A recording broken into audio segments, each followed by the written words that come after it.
OK, on rouvre un nouveau chapitre. On va parler maintenant des thyristors. Ici, on a le thyristor qui est le plus utilisé, qui s'appelle le SCR, Silicon Control Rectifier. Donc, c'est un redresseur contrôlable.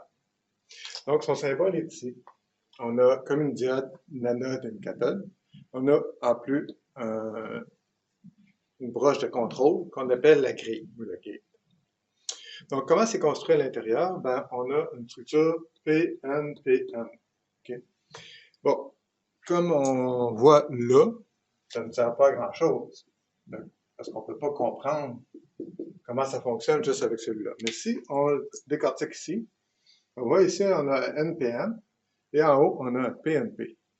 Donc, cette structure-là va se comporter exactement comme cet arrangement de deux transistors.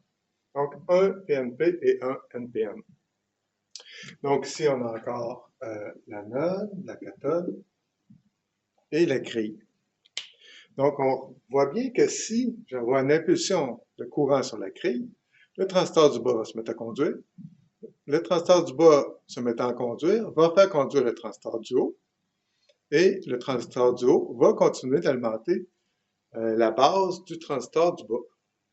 Donc, ça, c'est une structure que quand on va mettre un signal sur la grille, un signal de courant, bien, ça va faire en sorte que le CR va conduire tout le temps, jusqu'à temps que le courant retombe à zéro et que la tension s'inverse. Okay? Donc, ici, on a la caractéristique courant-tension. Donc, quand on a une tension inverse, le SCR ne peut pas conduire, il va bloquer. Jusqu'à temps qu'il arrive à une certaine tension de claquage, évidemment.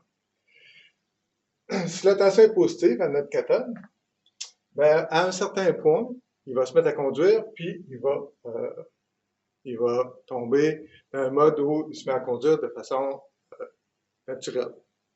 Mais peu importe ce que tu es ici, si tu envoies un courant de grille, ben, il va se mettre à conduire, puis il va tomber sur cette droite-là. Cool? Donc, on peut le faire conduire pour la tension qu'on veut. Évidemment, c'est pas tout à fait à l'échelle. Cette tension-là, ça va être quelques volts. Puis ici, ça peut monter jusqu'à plusieurs volts. Justement, j'ai un exemple ici. Donc, c'est ce qu'on appelle un boîtier pop. Donc, lui, il faut le mettre entre deux plaques et le compresser pour que ça conduise comme il faut à l'intérieur. Donc, à l'intérieur de ça, c'est un SCR. C'est un thyristor. En fait, pour dire la vérité, c'est un GTO. Mais c'est exactement la même chose que le SCR, sauf qu'on peut le bloquer, celui-là. Le SCR, on ne peut pas le bloquer. Mais lui, on peut, mais c'est exactement la même structure. Donc, lui, c'est un 3000 ampères, 2500 volts. Vous voyez la forme que ça a. Donc, c'est tout pour l'instant sur le SCR. On va continuer avec d'autres vidéos plus tard sur d'autres thyristors, parce que le thyristor, c'est une famille de composants.